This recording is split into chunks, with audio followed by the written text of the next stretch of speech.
안녕하세요. 저는 올해 50대 남성입니다. 저에겐 눈에 넣어도 아프지 않는 딸이 있어요. 저와 피 한 방울 섞이지 않았고 생김새도 전혀 다르지만 그래도 그 어떤 모녀 관계보다 돈독하답니다. 제 목숨보다 더 귀하고 소중한 하나밖에 없는 딸이에요. 여러분들에게 오늘 저와 딸이 어떻게 만나게 되었는지 말씀드리려고 합니다. 다들 저의 이야기를 들으시면 놀라실 거예요. 평범한 만남은 아니었다고 자부할 수 있거든요.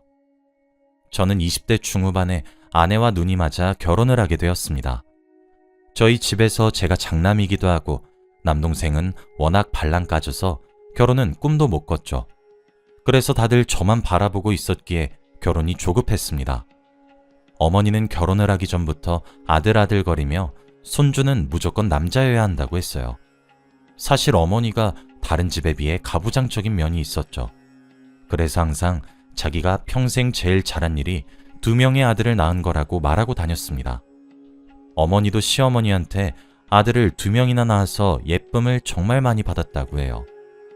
솔직히 저는 딸이든 아들이든 전혀 상관없었지만 혹시라도 딸을 낳게 되면 어머니가 많이 실망해 하실까봐 걱정이 되었습니다. 그리고 저희 어머니의 눈칫밥을 먹으면서 아내가 스트레스를 많이 받게 될 것도 걱정이 되었죠. 당시 결혼을 약속했던 여자친구도 저희 어머니의 성격을 알고 있었지만 그래도 저와 결혼을 하게 되었고 정말로 결혼과 동시에 어머니의 결혼 강요는 상상을 초월할 정도였습니다. 아직 신혼을 조금 더 즐기고 아이를 낳고 싶었지만 매일같이 그래서 아들 계획은? 아이 다른 집은 벌써 손주 보던데 라고 하며 눈치를 주었어요. 저희가 아직 분갈하지 않아서 어머니와 함께 살고 있었습니다. 그래서 더 심했던 것도 있었죠. 그런데 저희가 임신을 시도하지 않은 건 아닙니다. 사이도 좋았고 둘 다 임신을 원했기에 항상 노력했죠. 그런데 생각외로 임신이란 것이 정말 어려운 거 있죠.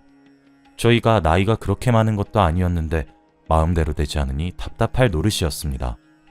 그래서 결국 병원을 한번 가보기도 했어요. 혹시 둘 중에 한 사람이라도 문제가 있으면 큰일이니까요. 그래서 병원에 들러 둘 다 검사를 진행했습니다. 비뇨기과에 먼저 들러 저를 먼저 검사를 했는데 다행히도 아무런 이상이 없다고 하더라고요. 아직 한창이고 임신 가능성 충분히 있다고 했습니다. 저는 안도감이 들었고 아내도 다행이라고 해주더라고요. 그리고 다음으로 산부인과를 갔어요. 아내가 검사를 받으러 들어갔고 저는 밖에서 기다리며 떨리는 마음으로 있었어요. 그리고 얼마 지나지 않아 저를 부르더라고요. 아내와 같이 검사 결과를 듣는데 의사 선생님께서 하시는 말씀은 정말 충격적이었습니다. 아내가 임신이 잘 되지 않는 몸이라고 하더라고요. 그 말을 하면서 의사 선생님의 표정이 좋지 않았고 저도 모르게 당황스러웠습니다. 지금 이 상황에서 제일 놀란 사람은 바로 아내일 텐데 제가 차마 위로해주지 못했어요. 아내는 강심장인 건지 눈물 한 방울 흘리지 않았고 저희는 산부인과를 나왔습니다. 뒤늦게 저는 아내를 위로해주며 괜찮다고 평생 둘이서 살자고 말을 했지만 아내는 오히려 괜찮다고 위로 안 해줘도 된다고 하더라고요. 아내는 둘이서 평생 같이 살자고 했습니다. 혹시라도 아내가 어머니에게 이 사실을 알리고 나면 혼이 많이 날 것 같아 거짓말을 하자고 했어요. 어머니한테는 아내는 아무런 이상이 없어서 임신이 가능한 몸인데 제가 무정자증이라고 하자고 했죠. 아내는 너무 고맙다고 자기도 내심 어머니한테 혼날 걱정했다고 하더라고요. 그래도 남편으로서 이 정도는 해야 된다는 생각에 저 때문에 임신을 하지 못한다고 말씀드리기로 했습니다. 그렇게 집으로 돌아와서 저희는 어머니에게 말씀드렸어요. 어머니는 그 말을 들으시고 뒷목을 잡고 쓰러지셨습니다. 그리고 상황이 조금 종료되고 그날 밤 아내가 저에게 말을 했습니다. 난임 치료를 본격적으로 받고 싶다고 하면서 말이죠. 그런데 어머니 몰래 병원을 다녀야 하니 분가를 하면 어떻겠냐고 했습니다. 집에 혼자 계시는 어머니가 걱정되기도 했지만 그래도 집을 가까이 구하면 괜찮을 거라고 생각했어요. 그리고 지금 상황으로는 제가 이 집에 있으면 눈치를 많이 볼 것 같아서 그러자고 했습니다. 저희가 짐을 싸고 나가는 날까지 어머니는 침대에 누우셔서 한 발자국도 움직이지 않았습니다. 그리고 저희는 분가를 하고 본격적으로 임신 준비에 돌입했어요. 아내는 병원을 다니면서 난임 치료를 받았고 저도 건강한 음식들을 먹으면서 임신 준비를 했죠. 그런데 아내가 계속 자기 병원에 따라오지 말라고 하더라고요. 저는 그래도 남편으로서 아내가 고생을 하니까 옆에서 도와주려고 했습니다. 하지만 아내는 계속 거부하면서 혼자서 잘할 수 있다고 병원으로 오지 말라고 하더라고요. 그런데 그때 어머니가 드디어 일어나셔서 어디를 바쁘게 많이 다니시기 시작했어요. 처음에는 관심이 없었는데 매일 바쁘다고 하시고 집에도 잘 안 계셔서 알아보니 저희 몰래 점집을 다니시더라고요. 그리고 몇백만 원씩 써가면서 구슬하고 다니셨습니다. 저는 어머니의 정성에 너무 놀랐고 거기에 쓰이는 돈이 너무 아까웠어요. 그런데 어머니가 말하시길 용하다는 점집 다 가봤는데 항상 어머니한테 무슨 소리냐, 둘 다 문제 없어, 이렇게 말한대요. 그 말을 듣고 조금 당황스러웠습니다. 제가 문제가 없는 건 알겠지만 병원에서는 아내한테 분명히 난임이라고 말을 했잖아요. 그래서 혼자 속으로 병원 다니면서 난임 치료를 받아서 나아지고 있어서 그런 건가? 라고 생각했습니다. 그렇게 아내가 임신 준비를 하고 있었는데 도저히 힘들겠는지 저에게 진지하게 말을 하기 시작했어요. 여보, 나 진짜 너무 힘든데 우리 그냥 아이 입양하면 안 될까? 솔직히 저는 고민이 많이 되었어요. 다른 사람의 아이를 제 아이처럼 키운다는 게 쉽게 되지 않았을 것 같거든요.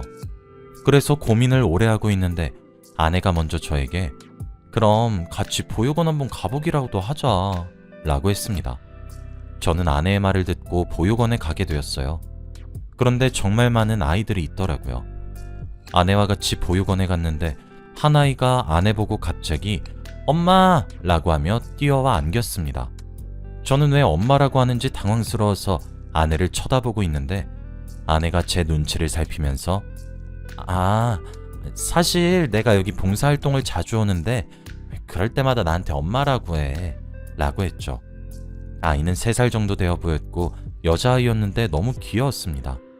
그러면서 아내가 그 아이한테 인사해 아빠야 라고 했죠. 그 아이는 웃으면서 제게 아빠 라고 하며 안겼고 저는 그때 심장이 쿵쾅 뛰었습니다. 그때 마치 이 아이의 친아빠가 된 기분이더라고요. 저한테 자식이 생긴다면 이런 느낌일까 싶었습니다.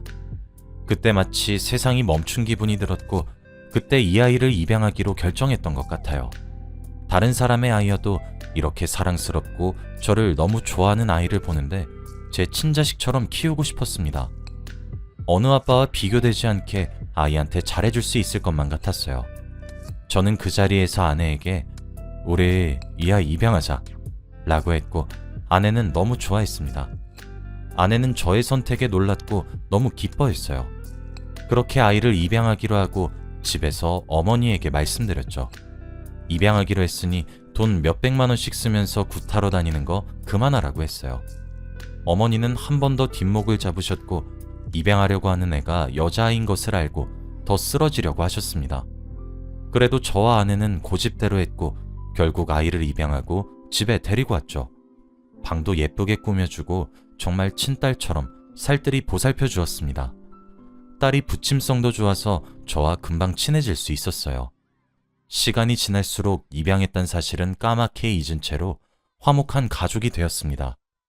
어머니는 진작에 저희와 연락을 끊으셨고 손녀를 보러 오지도 않으셨어요. 그리고 저희 딸은 성격도 좋았는데 공부도 너무 잘했습니다.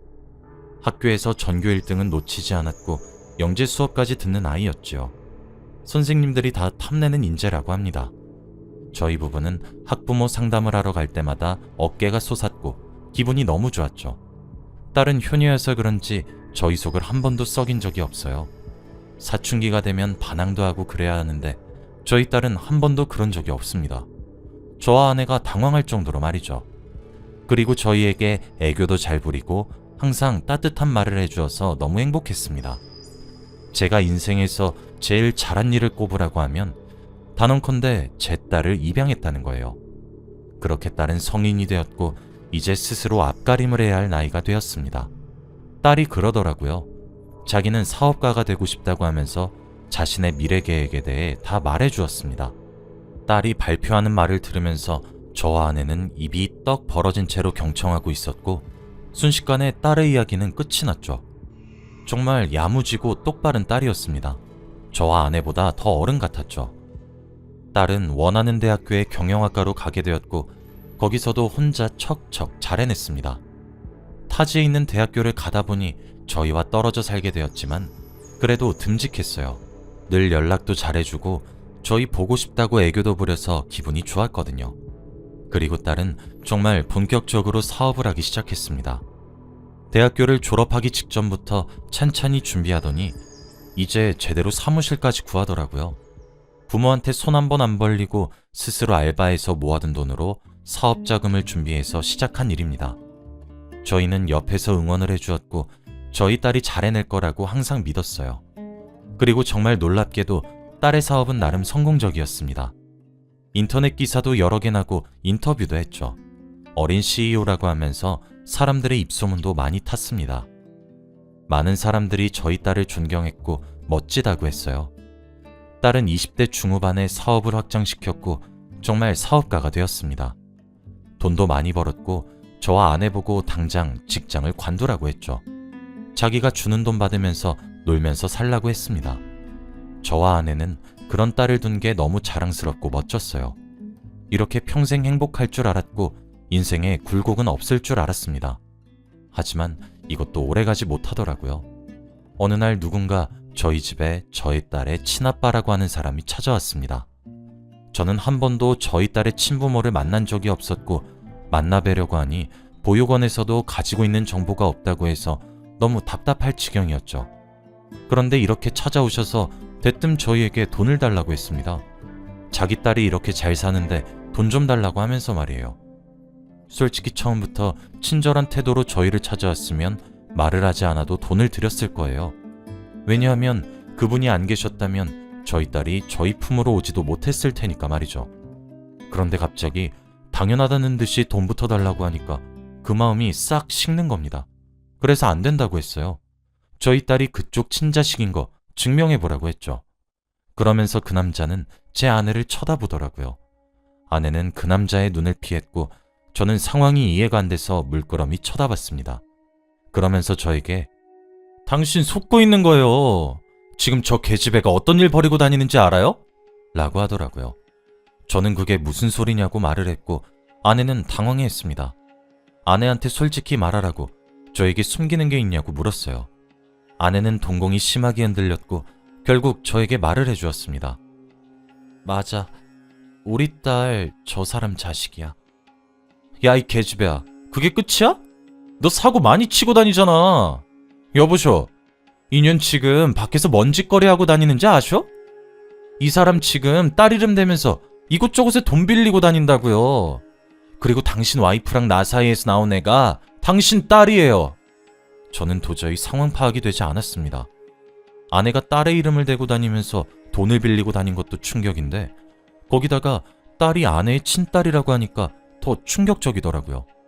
저는 뒷걸음질을 치다가 결국 다리에 힘이 풀려 넘어졌고 아무 말도 할 수 없었습니다.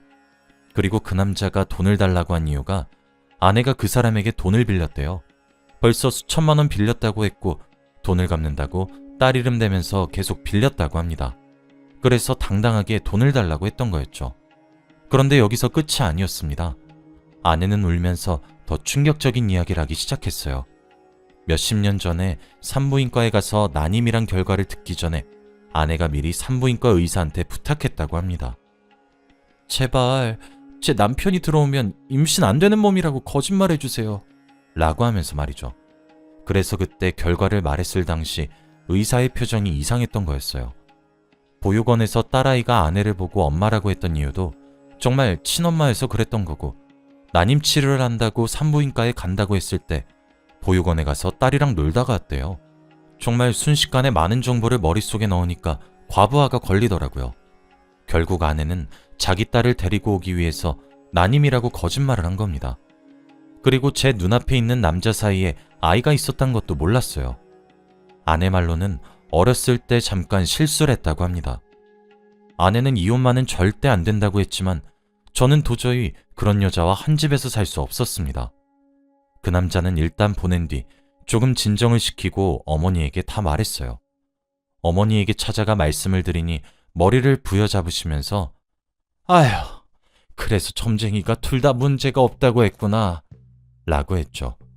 그러면서 제 등짝을 찰싹찰싹 때리시며 진작에 입양하지 말라고 했을 때 자기 말을 들었으면 이런 일 안 생겼을 거라고 했죠. 눈치 없이 바로 입양을 하기로 한 제 자신이 너무 안심했고 그 여자한테 배신감도 미친 듯이 들었습니다.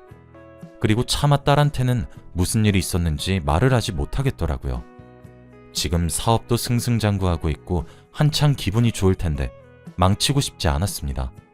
그런데 저 혼자 이런 생각을 한 거였더라고요. 결국 자신이 친아빠라고 주장하는 사람은 딸을 찾아가 모든 상황을 다 말했고 돈도 달라고 했습니다. 딸은 당황스러워하며 저에게 전화를 걸었고 그리고 긴 이야기를 나누게 되었죠. 딸은 자신이 입양된 사실조차 모르고 있었기에 많은 이야기들을 한 번에 알게 되어 정신을 차리지 못했습니다. 저는 딸이 진정될 때까지 기다려주었고 오랜 시간이 흐르고 딸이 말을 꺼냈습니다. 제 손을 잡으면서 그래도 내 인생의 아빠는 아빠 한 명뿐이야 라고 하면서 말을 했죠. 저도 모르게 눈물이 터졌고 저희 둘이 안으면서 펑펑 울었습니다. 얼마 지나지 않아 아내와 이혼을 하게 되었어요. 아내는 이혼 서류를 꺼내면서까지도 이혼을 한 번만 더 생각해달라고 했지만 저는 뒤도 돌아보지 않았습니다. 이혼을 하고 나서 아내는 짐을 싸고 집을 나갔고 어떻게 사는지 전혀 몰라요.